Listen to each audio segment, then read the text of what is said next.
Hello students, मैं Archana Joshi. Code number 1003 applied chemistry में हम चैप्टर नंबर 1 को आगे कंटिन्यू कर रहे हैं। चैप्टर नंबर 1 की जो प्रीवियस क्लास जो थी उसमें हमने क्वांटम नंबर्स के बारे में डिस्कस किया था। क्वांटम नंबर के जो 4 टाइप्स है उसके बारे में मैंने आपको बताया था। जो चारों टाइप्स है वो क्या क्या बताती है? किसी भी एटम में प्रेजेंट इलेक्ट्रॉन से संबंधित शेल्स, सबशेल्स, ऑर्बिटल्स के बारे में बताती है, अर्थात इलेक्ट्रॉन के से संबंधित कोश, उपकोश तथा कक्षक के बारे में बताती है। अब जो अपन जो नेक्स्ट टॉपिक करने जा रहे हैं 1.4, उसका नाम है शेप्स ऑफ ऑर्बिटल्स, अर्थात इलेक्ट्रॉन जिस ऑर्बिटल में रिवॉल्व कर रहा है, घूम रहा है, उस कक्षक का आकार या आकृति कैसी होगी। इसे भी जो है मैं पहले ही बता चुकी हूं कि इसका निर्धारण जो है वो कौन करता है? चुंबकीय क्वांटम संख्या। इस टॉपिक को हम अब आगे कंटिन्यू करते हैं। चूंकि नाभिक के चारों ओर का वह क्षेत्र जहां पर इलेक्ट्रॉन के पाए जाने की जो प्रायिकता होती है वह अधिकतम होती है, उस क्षेत्र को हम कक्षक कहते हैं, तथा यह क्षेत्र जहां पर इलेक्ट्रॉन के पाए जाने की प्रायिकता अधिक है, उस क्षेत्र को हम इलेक्ट्रॉन अभ्र के द्वारा भी व्यक्त कर सकते हैं। और ये जो इलेक्ट्रॉन अभ्र है, इसकी आकृति ही कक्षक के आकार को निर्धारित करती है। अर्थात सबसे फर्स्ट बात क्या आई कि व्हाट इज ऑर्बिटल? कक्षक क्या है कि नाभिक के चारों ओर का वह क्षेत्र जहां पर सबसे ज्यादा प्रायिकता, संभावना है कि इलेक्ट्रॉन पाया जाता है। कितनी संभावना? 90 to 95%। और ये जो क्षेत्र जहां पर इलेक्ट्रॉन के पाए जाने की संभावना अधिकतम है, उस क्षेत्र की में जो इलेक्ट्रॉन अभ्र है उसका आकार ही उस पर्टिकुलर कक्षक के आकार को व्यक्त करता है।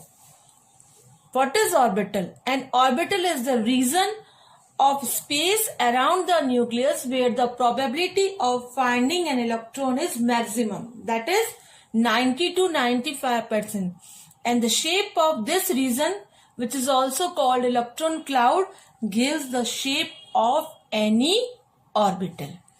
सबसे पहले जो हम जिस ऑर्बिटल को डिस्कस कर रहे हैं वह ऑर्बिटल है एस ऑर्बिटल, अर्थात एस कक्षक।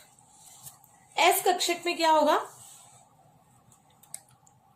ये यहां पर क्या होता है कि एस कक्षक का जो आकार है वो कैसा है? मैं पहले ही आपको क्वांटम नंबर जब अपन ने डिस्कस किया था तब मैं बता चुकी हूं कि इसकी आकृति गोलीय होती है। अर्थात किसी भी कोश में, कोई भी कोश है, मुख्य कोश है, उसका जो एस कक्षक है उसमें इलेक्ट्रॉन के पाए जाने की प्रायिकता नाभिक से दी हुई दूरी में सभी दिशाओं में समान होती है। अर्थात अगर कोई नाभिक है उससे जो गिवन जो भी डिस्टेंस होगी, हर डिस्टेंस में इलेक्ट्रॉन के पाए जाने की प्रायिकता क्या होगी? समान होगी। अर्थात इलेक्ट्रॉन जो है वो सभी दिशाओं में पाया जाता है। अतः इस कक्षक का आकार कैसा हो जाता है? गोलीय, सममित गोलीय। The probability of finding the electron belonging to s orbital of any main shell is equal in all direction at a given distance from the nucleus. क्या हुआ कि यहाँ पर अपन क्या कह रहे हैं? सपोज यहाँ से अगर अपन देखें तो यहाँ जो भी यहाँ पे डायरेक्शन है उन सब में इलेक्ट्रॉन के जो पाए जाने की प्रोबेबिलिटी है वो क्या है? सेम। अर्थात यहाँ पे चारों दिशाओं में कोई भी पर्टिकुलर एक डायरेक्शन नहीं है जहां पर इलेक्ट्रॉन की डेंसिटी मैक्सिमम या कॉन्सेंट्रेट है। सारी डायरेक्शन में जो है वो इलेक्ट्रॉन के पाए जाने की प्रोबेबिलिटी क्या है? सेम है। तो इसीलिए इसका आकार कैसा हो जाएगा? एस कक्षक का आकार कैसा होगा? Spherical. So its shape is spherical. ये मैं पहले ही आपको बता चुकी हूं कि एस कक्षक के लिए फॉर एस ऑर्बिटल एल की वैल्यू क्या होती है? What is l? L is azimuthal quantum number, द्विगंशी क्वांटम संख्या। एस कक्षक के लिए द्विगंशी क्वांटम संख्या का मान कितना होता है? 0। और यदि एल की वैल्यू 0 होगी तो एम की वैल्यू क्या हो जाएगी? 0। अतः एल की वैल्यू 0 और एम का जो एक मान है केवल ये एक मान क्या व्यक्त करता है? Only one value. ये व्यक्त करता है कि एस कक्षक के लिए केवल एक अभिविन्यास ही संभव है। अर्थात क्या होगा? इसका जो है एक अभिविन्यास अगर होगा तो इसकी आकृति गोलीय होगी। तो अतः m के 0 मान या केवल एक एकल मान जो है वो इसके गोलीय मान, गोलीय सतह को, गोलीय शेप को व्यक्त करते हैं। दूसरा पॉइंट क्या है कि यहाँ पर जो s कक्षक का जो आकार है वो मुख्य क्वांटम संख्या जो n है उसके मान पर भी निर्भर करता है। कि s कक्षक का आकार जो है वो किसके ऊपर डिपेंड करेगा? अभी तो अपन ने आकृति की थी कि वो स्फेरिकल है, अब आता है आकार, बड़ा या छोटा।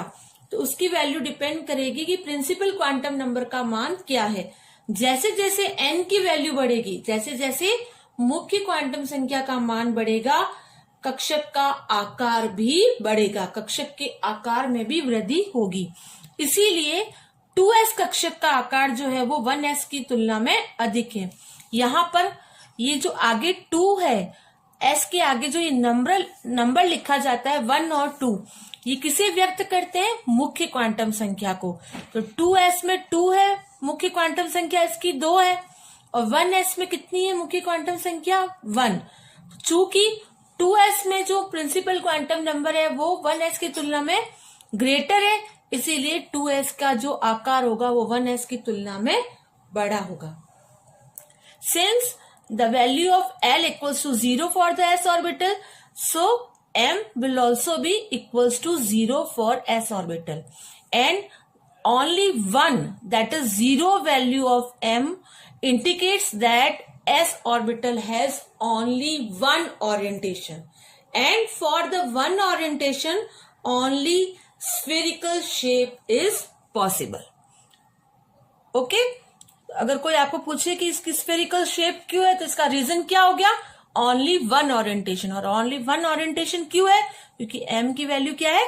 0।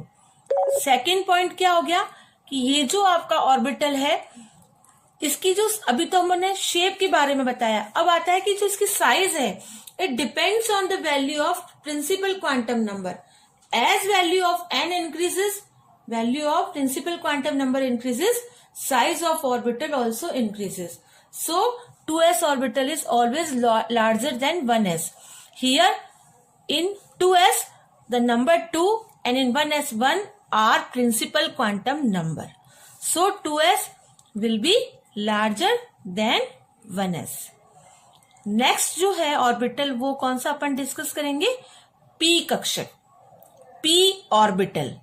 फर्स्ट हमने किया s कक्षक, सेकेंड वन इज p कक्षक। यहां पर जो है the probability calculation indicate that probability of finding the p electron is maximum in 2 lobes on the opposite sides of the nucleus. चूंकि अपन पहले ही डेफिनेशन में बता चुके हैं कि ऑर्बिटल क्या है, जहां पर इलेक्ट्रॉन के पाए जाने की प्रोबेबिलिटी या प्रायिकता अधिकतम है। तो यहां पे क्या हो गया कि जो नाभिक के जो दोनों विपरीत दिशा में उपस्थित जो पालियां हैं, वहां पर इलेक्ट्रॉन के पाए जाने की प्रायिकता अधिक होती है। अतः इस कक्षक का जो आकार है वो डम्बेल, 8 के आकार का डम्बेल प्राप्त होता है। p कक्षक के लिए जो है वो मैं पहले ही बता चुकी हूं कि l की वैल्यू कितनी होती है? 1। चूंकि l का मान 1 है तो m के संभावित मान क्या क्या होंगे अपने को पता है, -l to +l इंक्लूडिंग 0। तो क्या हो गया, अगर ये 1 है तो इसकी वैल्यू क्या हो जाएगी? -1, 0 +1।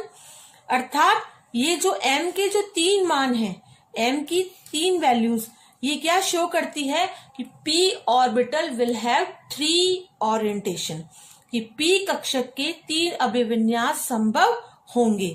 अतः p कक्षक को अपन जो है वो 3 डिनोशन से व्यक्त कर सकते हैं, px, py and pz।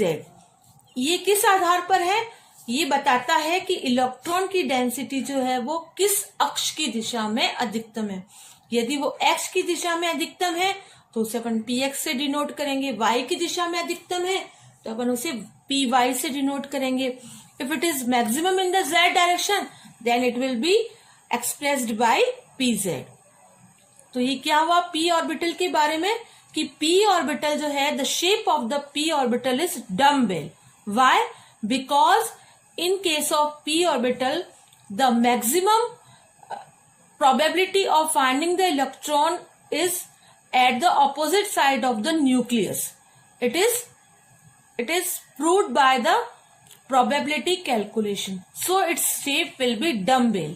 Since for the p orbital the value of L is 1 and as the value of m ranges from minus L to plus L including 0, so the possible values of m will be -1, 0, +1.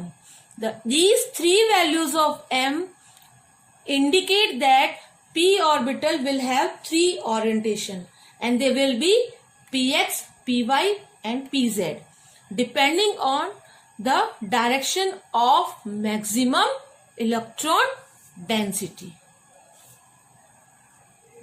Thus p orbitals have directional character. अतः P कक्षक में दिशात्मक गुण होते हैं जबकि S कक्षक में non directional, क्योंकि उसमें क्या है चारों दिशाओं में किसी भी दिशा में इलेक्ट्रॉन की प्रोबेबिलिटी जो है वो सेम होती है. तो इसकी डम्बेल शेप है जो 8 का आकार है उसको हमने इस प्रकार से शो किया. इट इज पी एक्स, ये एक्स की दिशा में इलेक्ट्रॉन का घनत्व, it is P Y and it is P Z. तो ये जो है आपका ये एक्स एक्सिस है और ये इसकी जो है वो डम्बेल शेप है और ये जो इसके परपेंडिकुलर जो प्लेन जा रहा है वाई और जेड इस जो न्यूक्लियस से पास हो रहा है. तो यहाँ ये जो प्लेन है जो नाभिक से यहां से निकल रहा है इस प्लेन के प्रति जो इलेक्ट्रॉन की जो प्रोबेबिलिटी है पाए जाने की वो होती है 0. तो इसे हम कहते हैं नोडल तल. There is a plane passing through the nucleus on which the probability of finding the electron is 0 is called nodal plane. तो px में अपन क्या कह रहे हैं कि इलेक्ट्रॉन की density is maximum along the x direction. px में electron का घनत्व कहां पर अधिक है? x दिशा में. और y और z जो प्लेन है जो न्यूक्लियस से पास हो रहे हैं यहां इलेक्ट्रॉन की डेंसिटी क्या होगी? 0. तो px के लिए नोडल प्लेन जो होगा yz. Similarly for py nodal plane will be क्या हो जाएगा यहाँ पे xz and for the pz electron density is maximum along the z direction and the nodal plane for the pz will be xy. इस तरह से क्या होगा हर जो p कक्षक है उसमें एक नोडल तल उपस्थित होता है. Next shapes of d orbital. D कक्षकों का आकार. डी कक्षक जो है इनमें हम जानते हैं कि L की वैल्यू कितनी होती है? 2. Value of L is 2. So the possible values of M क्या हो जाएगा? -2 to +2 इंक्लूडिंग 0. तो क्या हो जाएगी? -2, -1, 0, +1, +2. That means D orbitals have 5 orientation. अर्थात ये जो m के जो 5 मान है ये क्या व्यक्त करते हैं कि जो d कक्षक है उसमें 5 अभिविन्यास संभव है. इनकी जो शेप होती है वो क्या होती है? डबल डम्बेल होती है. कैसी होती है? यहाँ पे डबल. ये थी p कक्षक की थी डम्बेल और यहाँ पर जो 8 है वो डबल होंगे तो इसको बोलते हैं अपन डबल डम्बेल शेप. और 5 ओरिएंटेशन को अपन इस तरह से इसको शो कर सकते हैं. ये यहाँ पर 5 कौन कौन से होंगे? dxy, dyz, dxz, dx² - y² and dz².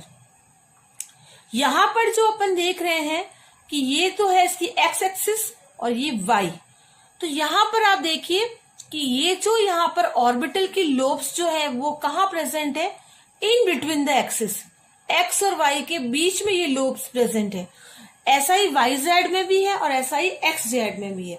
तो इसका मतलब जो ये जो 3 ऑर्बिटल्स है xy, yz और xz इन तीनों में क्या हो जाएगा? There lobes lying symmetrically in between the coordinate axis. बीच में है इसीलिए इन तीनों ऑर्बिटल को हम कॉमनली क्या कह सकते हैं? T2G orbital. क्या कह सकते हैं? T2G, triply degenerate, T for triply. ये तीनों एक जैसे हैं जिनकी lobes in between the axis है। ये जो आप देखिए रिमेनिंग जो दोनों ऑर्बिटल है, इनकी लोब्स जो है वो अलोंग द एक्सिस है। दोनों में डिफरेंस समझ में आ रहा है? ये बिटवीन द एक्सिस है और ये अलोंग द एक्सिस है। dx² माइनस वाई स्क्वायर और dz² में क्या है? Lobes are present along the axis, so they are called E G orbital. तो क्या हो गया? इसके जो 5 जो ऑर्बिटल्स है उसमें एक्स वाई, वाई जेड और एक्स जेड में जो ये पाली है वो अक्षों के बीच में अभिविन्यासित होती है। अतः इनको कॉमनली इन तीनों को हमने नाम दिया T2G कक्षक। जबकि dx² माइनस वाई स्क्वायर और dz² में ये जो पाली है, लोब है, ये क्या है? अक्ष की दिशा में अभिविन्यासित है। ये दो, इसे अपन ने क्या नाम दिया है? इजी कक्षक। इस प्रकार जो डी कक्षक है उनका आकार है डम्बेल और ये इनके 5 possible orientation. Okay, it is all about shapes of various orbitals.